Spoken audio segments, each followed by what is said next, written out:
안녕하세요. 아무것도 사지 않는 날.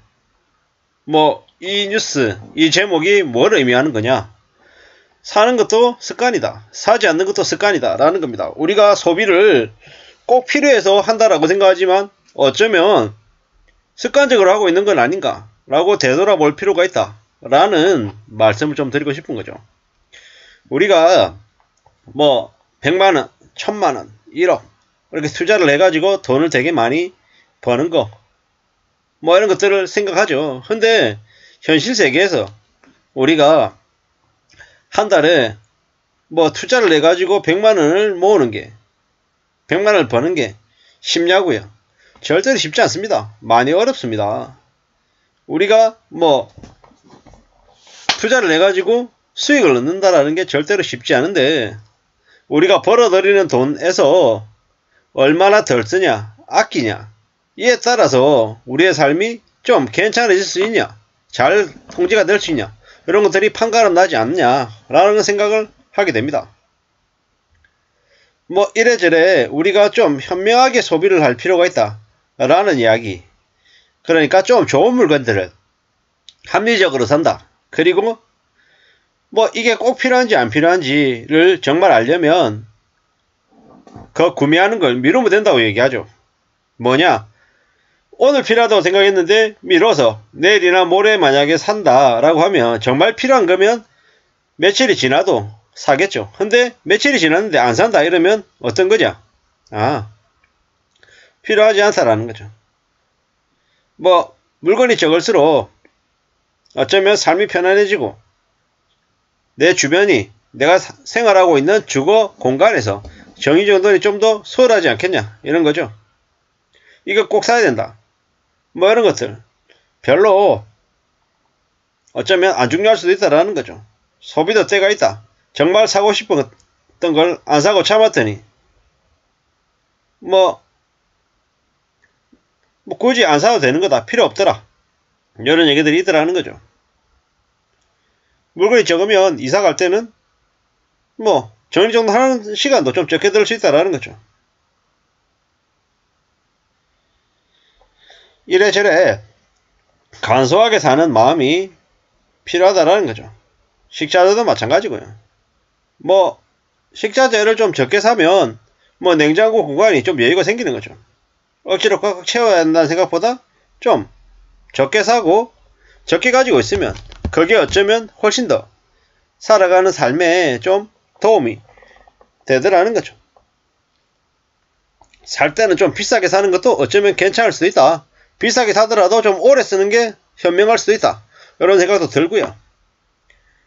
우리가 소비가 얼마나 중요한지 의미가 있는지 비우는 습관을 가지려고 하기보다는 애시당초 불필요한 것들을 안 사면 쓰레기가 되려 쫓겠다라는 거죠. 무언가를 사고 싶다는 생각이 들 때 소비를 미루다 보면 정말 필요하거나 정말 원하는 것만 사게 된다. 불필요한 것들을 안 사게 된다는 거죠. 사지 않는 거, 더 이상 많이 안 가져도 되는 거, 이런 것들이 필요하다는 거죠. 버리기가 어려워서 자꾸 집이 좁아진다. 이건 비싼 거라서, 이건 추억이 있어서 이런 식으로 계속 생각하다 보면 버리지도 못하고 정말 물건들에게 치여서 내 삶의 여지나 공간이 부족해질 수도 있다는 거죠.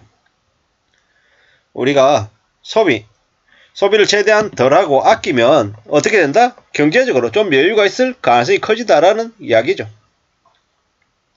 시시때때로 저도 이제 요즘에는 이제 그런 걸 이제 기록합니다. 안 사는 걸 기록합니다. 안 사는 걸.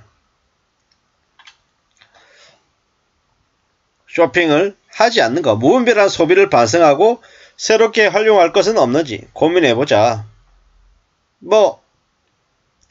벼룩시장, 작은 장터, 당근 이런 것들을 이용해서 재활용하는 것들도 필요하겠더라는 겁니다. 아무것도 사지 않는 날만큼 진짜 물건을 사지 않고 다르게 만나고 소유할 수 있는 방식을 경험하는 것도 필요하겠더라는 겁니다. 너무 과소비를 하고 있다. 이미 있는데 필요하지 않은데도 또 사는 그런 모습들도 있다라는 거. 무조건 사야 된다. 이런 모습들이 우리한테서 좀 줄어들 필요가 있다라는 이야기를 하는 것 같습니다. 이제 앞으로 우리는 살아가면서 점점 기존에 있던 물건들, 재활용하는 것, 중고 거래 이런 것들이 더 활성화될 것 같습니다. 이 또한 왜겠습니까? 경제적인 이유 때문입니다. 우리 주변에 내 지갑에 돈이 적기 때문에, 아니 돈이 없기 때문에 돈을 안 쓰고도, 돈을 덜 쓰고도 살아갈 수 있는 방법이 뭐지를 고민하게 될 것 같다라는 겁니다. 이러한 모습들이 우리한테 나름 이렇게 주는 의미나 가치도 클 것 같습니다. 고물가, 고금리의 장기불황 시대가 이미 시작됐습니다. 한국이라고 하는 나라도 이제 유럽이나 일본과 같은 선진국에서 일어나는 모습들이 대거 일어날 것 같습니다. 이제 공공기관, 공공사무실에서도 어떤 일들이 일어납니까? 에너지 절감이라서 온도를 대폭 낮추죠. 전기세나 가스비를 절감해야 되는 거죠. 보통 사람들, 서민들의 생활에서도 이제 변화가 이제 많을 겁니다. 함부로 전기를, 가스를 쓰지 않는 거죠. 왜? 요금이 비싸니까요. 밥값이 비싸니까 함부로 외식하지 못하는 거죠. 외식이 아니라 내식을 더 많이 하게 되는 거죠. 직접 만들어 먹는 거죠. 운동은 더 많이 하고, 더 많이 걸어 다니고, 더 많이 활동하겠죠. 교통비도 만만치 않기 때문이다 라는 거죠. 정말 뭐가 중요하고 뭐가 안 중요한지 이런 것들을 많이 되돌아보는 시대가 될 것 같습니다.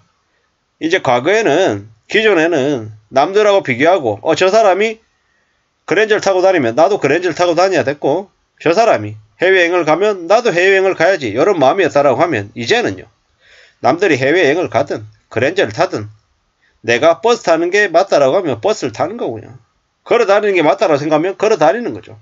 남들하고 비교질 해가지고 더 이상 내 형편이 안 되는데, 내 능력이 안 되는데 억지로 또 무리하게 따라갈 필요가 없다라는 걸 앞으로의 시대, 이 변한 세상이 우리에게 알려주는 것 같습니다. 소비하지 않아도 괜찮다. 불필요한 소비는 안 하는 게 좋다. 라고 얘기하는 겁니다. 우리가 한 달에 50만원, 100만원을 추가로 만들어내기가 정말 어렵죠.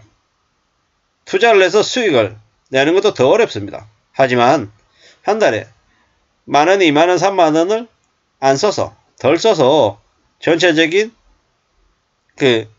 저축할 수 있는 금액을 늘리면 우리의 삶이 조금이나마 더 풍요로워지지 않을까, 이런 생각을 해봤습니다. 이상입니다.